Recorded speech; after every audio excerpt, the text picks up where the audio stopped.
Investment में mid cap funds की एक खास इंपॉर्टेंस है क्योंकि मिड कैप्स इमर्जिंग लीडर्स होते हैं।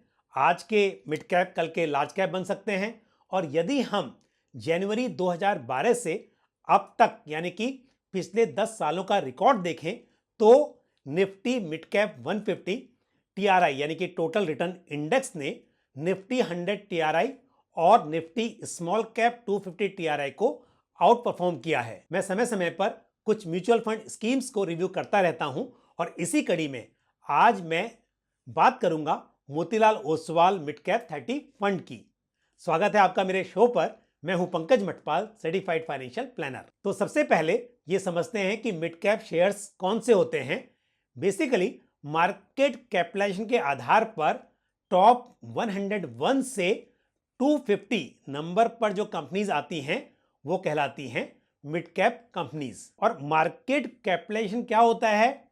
एक कंपनी का जो करंट शेयर प्राइस है उसे यदि उस कंपनी के टोटल इक्विटी शेयर से मल्टीप्लाई किया जाए तो जो नंबर आएगा वो होगा उस कंपनी का मार्केट कैपिटलाइजेशन। सेबी के नियमों के अनुसार एक मिड कैप फंड का जो टोटल एसेट हो उसका minimum 65% allocation mid cap shares में होना चाहिए। अच्छा, मोतीलाल ओसवाल मिड कैप 30 एक ऐसा फंड है जिसका इस वक्त पर 73% एलोकेशन मिड कैप स्टॉक्स में है। इस फंड की खास बात यह है कि इस फंड के पोर्टफोलियो में जो कंपनीज हैं वो इंडस्ट्री लीडर्स हैं। ऐसी कंपनीज जिनका स्टेबल बिजनेस हो और कॉम्पिटेंट मैनेजमेंट टीम हो, बिजनेस में अर्निंग ग्रोथ हो और ये लॉन्ग टर्म सस्टेनेबल भी हो और साथ ही रीजनेबल वैल्यूएशन और हाई मार्जिन ऑफ सेफ्टी भी हो, ऐसी कंपनीज को ही इस स्कीम के पोर्टफोलियो में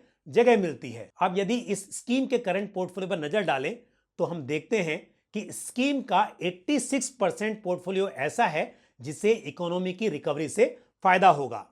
स्टॉक सिलेक्शन यूनिक है और इनमें से कई स्टॉक्स तो ऐसे हैं जिन्होंने बहुत ही लिमिटेड टाइम में कई गुना प्रॉफिट डिलीवर किया है। आपने देखा होगा कि कमोडिटी में पिछले महीने लगभग 14% की गिरावट रही, वहीं फाइनेंशियल सर्विसेज और आईटी सेक्टर में पिछले 6 मंथ्स में 14% और 18% रेस्पेक्टिवली गिरावट देखी गई। लेकिन इस फंड में ऐसे सेक्टर्स का एक्सपोजर समय रहते हुए कम कर दिया गया। साथ ही गैस और कंस्ट्रक्शन में इन्वेस्टमेंट बढ़ा दिया गया, जिसका पॉजिटिव इंपैक्ट इस स्कीम की परफॉर्मेंस में देखने को मिला। आप यहां पर देख सकते हैं कि इन स्कीम्स के पोर्टफोलियो में कुछ ऐसे स्टॉक्स थे जिन्होंने एक समय में बेहतरीन रिटर्न दिया, लेकिन समय रहते हुए इन स्टॉक से एग्जिट कर लिया गया और आप देख सकते हैं कि उसके बाद इन स्टॉक्स में बड़ी गिरावट देखी गई। पोर्टफोलियो में ये 10 ऐसे स्टॉक्स हैं जिनसे ईयर 2022 से 2024 के बीच 41% की कंपाउंडेड अर्निंग ग्रोथ एक्सपेक्टेड है। इस स्कीम का AUM यानी कि असेट अंडर मैनेजमेंट 2600 करोड़ का है, जो कि इंडस्ट्री के एवरेज AUM के मुकाबले कम है। इसलिए यह फंड अजाइल है और बेंचमार्क के बाहर स्टॉक्स में इन्वेस्ट कर पाता है।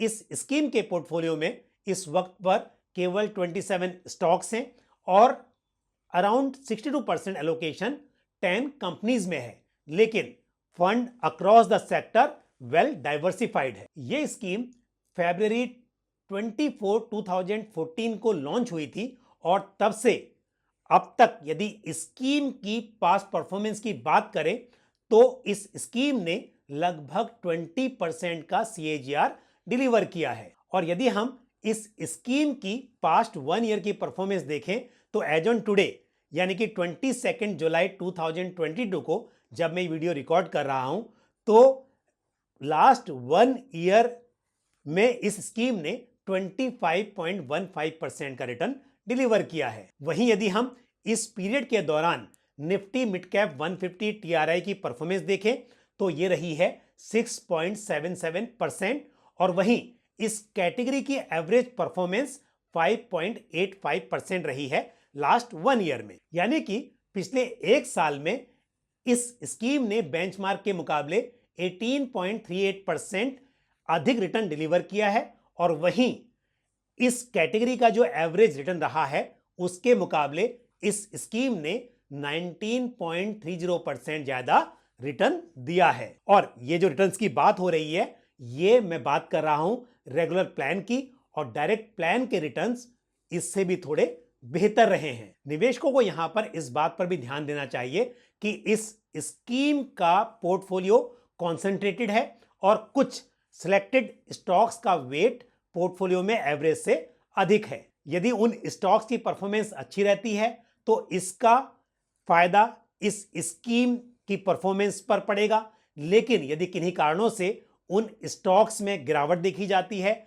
या उनकी परफॉर्मेंस उम्मीद के मुताबिक नहीं होती है तो उस केस में इन्वेस्टर्स को इसका नुकसान उठाना पड़ सकता है। निकेश शाह और अभिरूप मुखर्जी ज्वाइंटली इस फंड को मैनेज कर रहे हैं और इन दोनों फंड मैनेजर्स का फंड मैनेजमेंट का एक लंबा एक्सपीरियंस है। मुझे उम्मीद है इस फंड के बारे में जो जानकारी मैंने आज आपके साथ शेयर की वो आपके काम आएगी।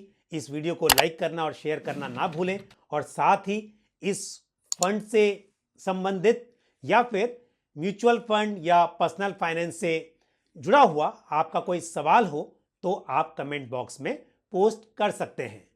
आज के लिए बस इतना ही। अगले वीडियो में फिर आपसे मुलाकात होगी। Thank you. जय हिंद। म्यूचुअल फंड निवेश बाजार जोखिमों के अधीन है।